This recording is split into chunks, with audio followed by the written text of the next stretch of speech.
Hi, I'm Heather Evans, executive coach and founder of Catalyst of Awesomeness. I am here with one of my old college buddies, Tracy MacDonald. Hi, Heather. Thanks so much for having me today. I'm so glad you're here. Tracy and I met at Wesleyan, all women's college.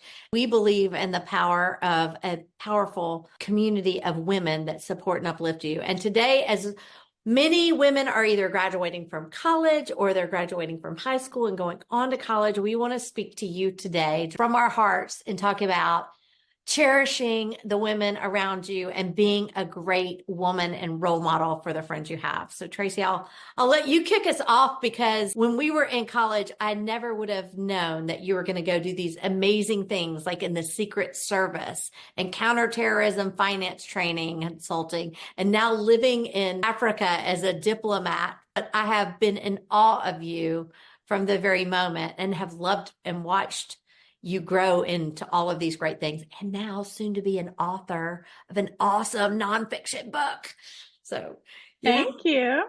Well, I would love to say to these women, the things that you just said that were unpredictable have certainly surprised me. I would not have thought as a sociology major that that is where life was going to take me. But this is important for women to know as you're graduating, stepping onto that stage. If you don't know what's next, it is okay.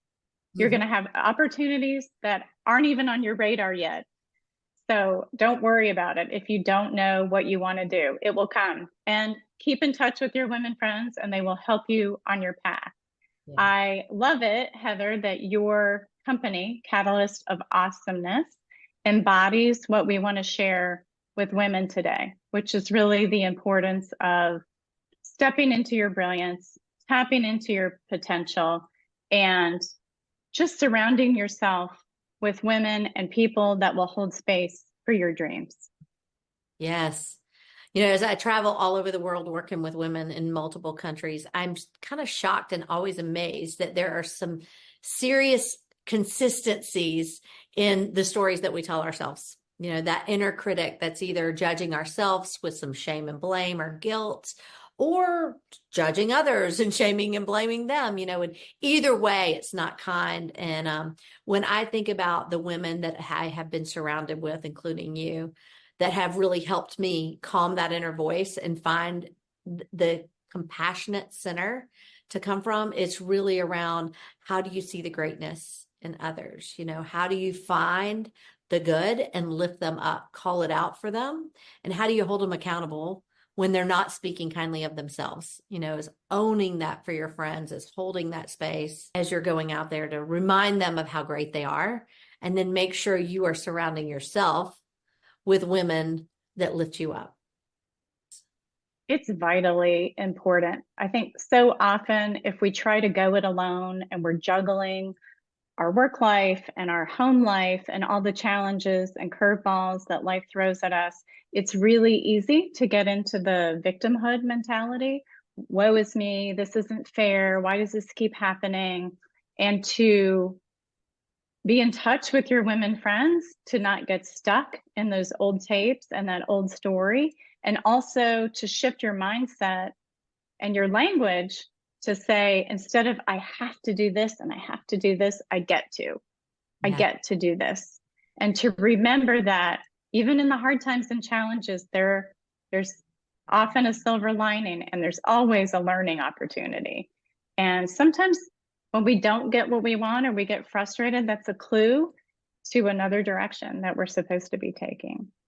Yeah, I love that. We get course corrected or, Yes. you know, guided, gently nudged. Sometimes doesn't the nudge get you a shove while we're still trying to stand on our feet. But yeah, these little areas that continue to guide us in. I think knowing who we are and staying clear on that authenticity piece, like, yes, who we are will grow and our identity will modify as you go through life and you have different challenges in this space. But really, anything we've accomplished in life has not been because of what we've accomplished. It's been who we are that's allowed us to accomplish that. And so as some of these younger women are stepping out and really getting into that space, is like, don't just value like what you've been able to accomplish, value who you are that has allowed you to accomplish that.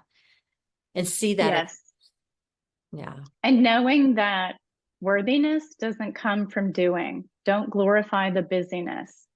Just because you've checked off 50 things off of your checklist today, that's not what makes you worthy. You're worthy just by showing up. You bring value just because of who you are. And it's important too that as we talk about tapping into your potential and achieving greatness, which I do think we have a responsibility to do as educated women, is, you know, to do the best you can to be a role model for other women. But remember that burnout is real. And self-care is such an important part of what we are modeling for others. And if you're martyring yourself and you're working 80-hour weeks and you're not taking time for the yoga and the coffee dates and all the things that we think of as treats that really are just as important as doctor's appointments, you know, you've got to practice self-care as part of this stepping into your brilliance paradigm. If you think about that self-care, it can come in like maybe 4 different dimensions. Like the first dimension, our physical dimension, we often think of like, oh, what I like to, I like to go running, or I like to ride my horse, or, you know, what is that exercise, eating, sleeping, that physical realm. And we also have self-care when it comes to our emotional realm and our mental realm and our spiritual realm, you know, being the purpose-driven, meaningful space that we're stepping into. Every one of us is here for a reason. Every one of us has something to offer. And so I just offer these graduating seniors, these amazing women that are graduating, whether you are graduating high school, college, a graduate, or whether you graduated 20 years ago, I invite you to don't ever forget your girlfriends. Don't ever forget Yes. the womanhood and the community that you have surrounding you, because they will be with you during the hard times. They will be with you during the good times. And when you need that borrowed confidence or that lift, have a buddy like I do in Tracy that I can call. And she can call me out too. So, you know, one day I was writing a book and she said, I don't think you need to be focused on this right now. You need to be focused on this. I was like, oh, thank you. Thank you. Yes. Course Course correction. correction. Redirect. Yes. Love Yeah. your friends Well, and lift your friends up. yes, and lift them up and just remind them that operating as less than and trying not to shine bright because you feel like maybe you're taking up too much space or you're boasting or, you know, just don't go down that rabbit hole. It's so important for you to shine bright and lead the way for others. Tracy, as we're wrapping up this talk today, I just want to ask you if you'll share a little secret about your character and the tattoo that she has and the meaning that it has Yes. for her. So in the fiction novel, my protagonist is a very strong heroine who has an arc of female empowerment. And I gave her a lighthouse tattoo above her hip. And initially it was so for her to shine bright and think externally, like the light shines on the rocks so the ships don't hit it. She wanted to illumine the path for other women working in male dominated fields and to lead the way and be a pioneer. But ultimately, by the end of the book, the mantra, be the beacon, she uses it for herself. And the whole story, you know, she sought worthiness behind a badge. And then, of course, at the end, she realizes she didn't need the badge. She was worthy all along. Yes. So go be the light for yourself and be the light for others. Thank you for joining us today. Thank you. Have a good afternoon.